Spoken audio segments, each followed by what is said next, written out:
Good morning, boys and girls. Happy Tuesday. Welcome back to morning meeting. I hope you found parts of yesterday a lot of fun.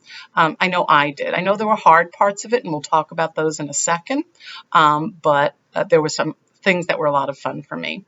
Let's begin, as we always do, by greeting each other. How about a high five for all of the things we learned to do yesterday? And that was a lot. High five. Awesome.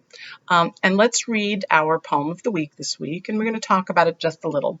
Again, it was from Chicken Soup with Rice by Maurice Sendak. And of course, we're reading March's entry, and let's think about it as we listen. And one of the things I want you to think about is poets very often will compare things in their poems.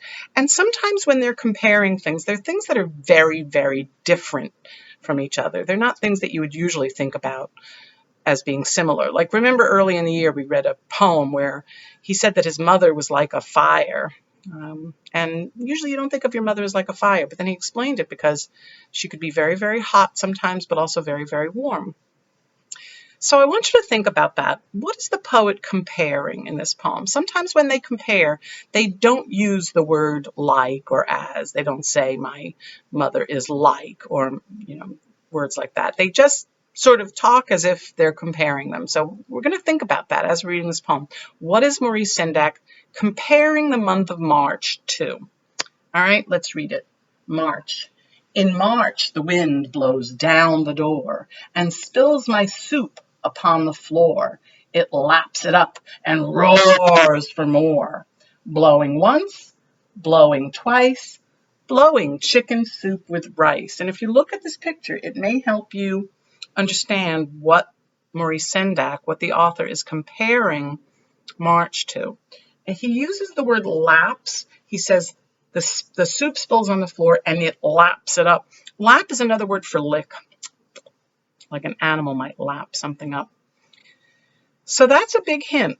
I think Maurice Sendak is comparing March to some kind of monster, a roaring monster. And again, I say that because it's lapping things up, it's roaring, it wants more soup, and even in the picture, it looks a little bit like some kind of a monster. So he's comparing March to a monster. Why is he doing that?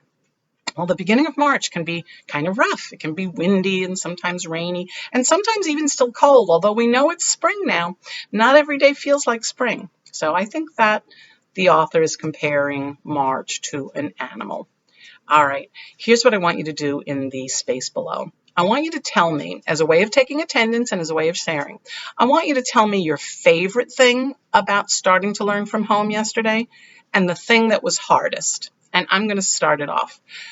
My favorite thing about it was feeling a little bit like we were together, especially because I was getting questions and comments from you all. And you can write to each other on that homepage too. So I think Hannah did that. Hannah asked Anthony, I believe, or maybe it was Rayhan, what book he had read.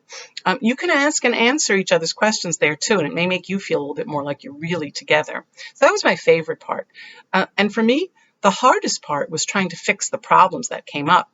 Sometimes at first I couldn't figure out what was going wrong, and I had to look and then try to explain it. And sometimes I was explaining it to a bunch of you at the same time. People would have different questions, and I would be trying to solve it and explain it all at the same time. So that part felt hard for me, although it was kind of fun too, especially once I solved the problems. So in the space below, as a way of showing that you're here, I want you to write your favorite part of learning from home yesterday and the part that was hardest.